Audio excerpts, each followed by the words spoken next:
여러분 안녕하세요. 생각남입니다. 며칠 전에 국내에 상장된 미국 우량주 집중투자 ETF에 대해서 실제 수수료를 체크해 봤었는데요. 기술주 집중투자 ETF 중에서는 시가총액 상위 가중 ETF에 대해서는 솔 미국 테크 탑10 ETF가 현재 가장 저렴한 수수료를 보이고 있었고요. 동일 가중 ETF에 대해서는 에이스 미국 빅테크 탑7 ETF가 그래도 더 나은 수수료를 보이고 있었죠. 그래서 이번에는 미국을 대표하고 있는 미국 S&P 500 지수에 투자를 하는 국내 ETF를 체크해 보려고 하는데요.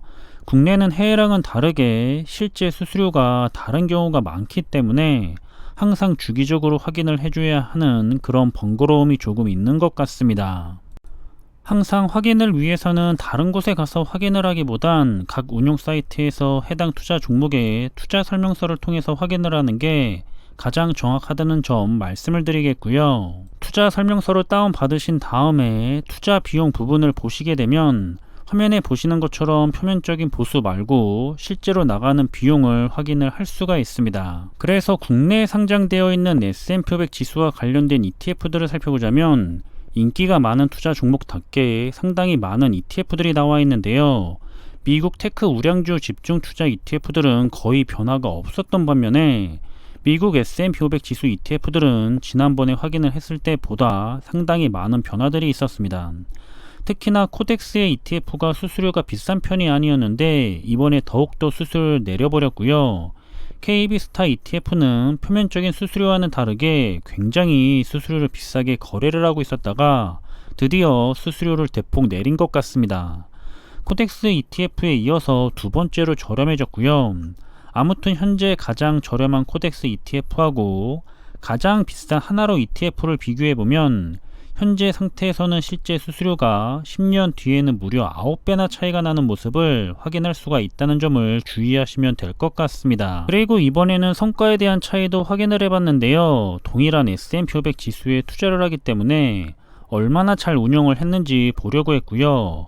비교를 위해서 가장 늦게 상장을 했던 우리 ETF의 상장 이후 최근의 시기까지로 정리를 했습니다. 결과는 보시는 것처럼 삼성 자산 운용의 코덱스 ETF가 가장 높았는데요. 아무래도 분배금을 재투자하는 TR 방식의 ETF다 보니까 확실히 성과가 가장 좋은 것 같습니다. 나머지는 PR 방식의 ETF들인데 코덱스 ETF를 제외하면 한국투자신탁의 에이스 ETF가 가장 높은 성과를 보여주고 있었고요. 확실히 네임 밸류가 있는 운용사들이 관리를 더 잘하고 있는 것 같습니다. 그럼 해외 ETF들과도 비교를 해보자면 우선 S&P 500 지수를 투자하는 ETF에 대해서 수수료만을 놓고 봤을 때 절세 계좌를 활용하지 않는다면 해외 ETF로 직투를 하는 것이 더 유리한 사항입니다. 하지만 반대로 절세 계좌를 활용한다면 세금 혜택이 워낙에 좋기 때문에 국내 ETF로 투자를 하는 것이 더 좋을 것으로 생각이 되고요. 저는 개인적으로는 절세 계좌는 꼭 활용을 하는 게 좋다고 생각하고 있고 절세 계좌만 활용해도 금액을 풀로 채우기가 매우 어렵기 때문에 해외 ETF로 직투를 하는 것보다는 확실히 절세 계좌를 활용해서 투자를 하시라고 투자자들에게 권해드리고 싶은 마음입니다. 마지막으로 국내 ETF에 대해서 정리를 하자면 같은 지수를 추종하고 있거나 성과가 비슷한 ETF들인데도 불구하고 운용사마다 실제로 처리가 되는 수수료가 달라서 이런 부분을 놓치는 투자자분들은 꽤 손해를 많이 보고 있습니다. 장기적으로 투자를 했을 때는 이런 작은 차이가 복리효과 때문에 굉장히 크게 벌어진다는 것은 말할 것도 없을 것 같은데요. 의외로 모르는 분들이 정말로 많기 때문에 저도 이렇게 틈틈이 확인을 해서 최대한 알려드리려고 하고 있고요. 물론 수수료가 전부는 아니지만 하지만 수수료가 투자 종목을 선택하는 데 있어서 큰 비중을 차지하는 것도 사실이죠. 거래량이 신경 쓰이는 부분이 있기는 하지만 우리가 엄청난 자산을 투자하지 않는 이상은 거래를 하는 데 있어서 문제가 발생하기는 쉽지 않을 겁니다.